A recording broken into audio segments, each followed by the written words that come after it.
And most notably, of course, we've seen Uri, we've seen Sangrota, we've seen Pathankot, we've seen Pulwama, and now we have seen the horrors of Pahalgam. I think it's very clear there is a pattern. People are encouraged, trained, armed, equipped, and often guided from across the border. Then Pakistan denies all responsibility. Eventually, responsibility is established, proven, including by foreign intelligence agencies. And then India has to seethe, but we tend not to escalate beyond the point. Last two times there was some retaliation. After Uri, we sent the government sent a surgical strike across the border, and after after Pulwama, there was the Balakot airstrike. Now today, I think we're going to see something more than that. I think it's very clear that while we have a whole range of options, diplomatic, economic, intelligence sharing, covert action, overt action, all of that, some sort of visible military response is unavoidable. I think the nation is demanding it and expecting it. No one knows what it will be, where it will be, and when it will be. But I am convinced there will be some response. The 11th or 12th time that the casualties have been more than one or two people.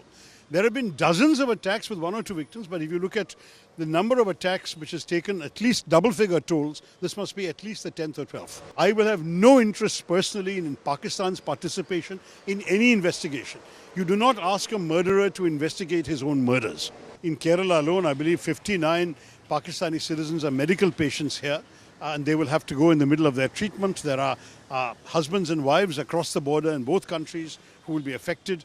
There are complicated cases where one parent has one passport, the child has another passport. I feel sorry for them.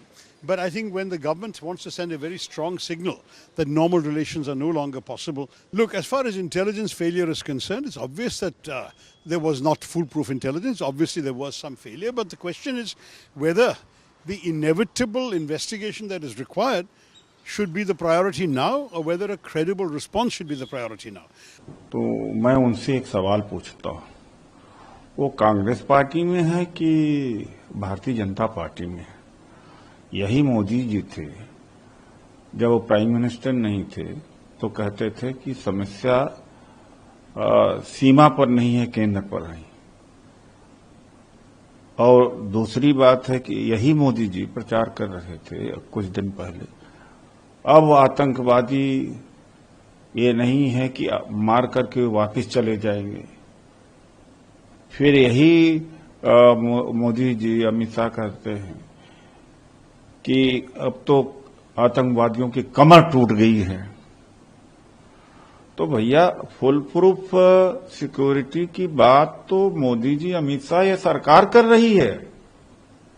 आप भारत सरकार को खंडन कर रहे हैं, super BJP man बन रहे हैं आप।